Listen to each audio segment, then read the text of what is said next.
Hello everyone, wala nang paligoy-ligoy to, diretso na. Okay, binibenta ko po yung bahay na nabili ko sa lahat ng taga CI, Kamanga, or basta sakop po ng Sibugay. Sa interesado pong bumili sa property, i-PM nyo lang po ako. Okay, simulan na natin. Ito ay nasa sakop ng Barangay Kamanga. Malapit po siya sa high school. Nasa tabi lang po ng daan. Etong tinatahak natin, papunta na po yan doon. Meron siyang 2 kwarto, may 2 tindahan. Ang isang tindahan ay nasa gilid at meron din siyang stock room sa gilid lang din ng bahay. So eto na, andito na po yung bahay na sinasabi ko. May sarili po siyang kuryente, tubig, at may tangke na rin siya ng tubig. Ang kusina nito ay hindi pa as in tapos, pero ang bahay ay okay na. Sa harap nito ay eto yung makikita nyo, at ito yung mga kapitbahay niya, no.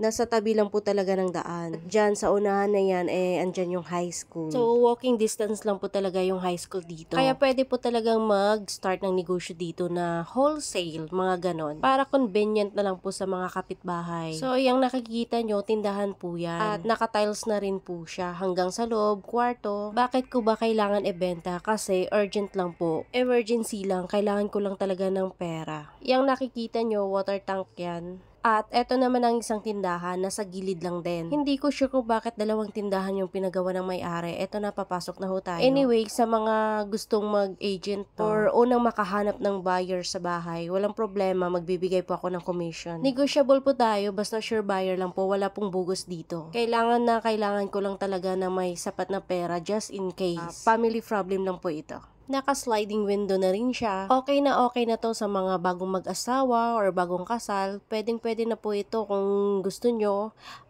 Pwede nyo akong kontakin or i-PM nyo na lang po ako. Ito po yung mga kwarto niya, naka-tiles na rin. Pasensya na kayo kasi medyo madumi lang siya. Wala kasing tumatao dito at minsan lang din nagawi yung ate ko dito kaya hindi talaga siya nalilinisan araw-araw. Isa din yun sa mga dahilan kung bakit ko na rin gustong ibenta kasi sayang, habang tumatagal ay nasisira yung bahay kung walang tao. Eto naman ang kabilang kwarto. So kunti na lang talaga kung gusto nyong pagandahin, pwedeng-pwede yan. Everyone na gustong mag-agent, no, maghanap ng buyer sa bahay ko, welcome po kayo, mag-PM lang po kayo kung sino yung mga interesado. Sa presyo naman, walang problema, negotiable po tayo basta sure buyers. At sa mga gustong tumingin ng bahay, mag-PM lang po kayo at kontakin yung ate ko. So, ito na yung kusina na sinasabi ko na hindi pa talaga siya tapos. Yun lang mga kabab, ano pang inaantay nyo? Hanapan nyo na po ng buyer ang bahay ko. At pagkatapos, pag-usapan natin ang commission mo. Paki-share na lang din po. Baka meron kayong kilala na gustong bumili ng bahay.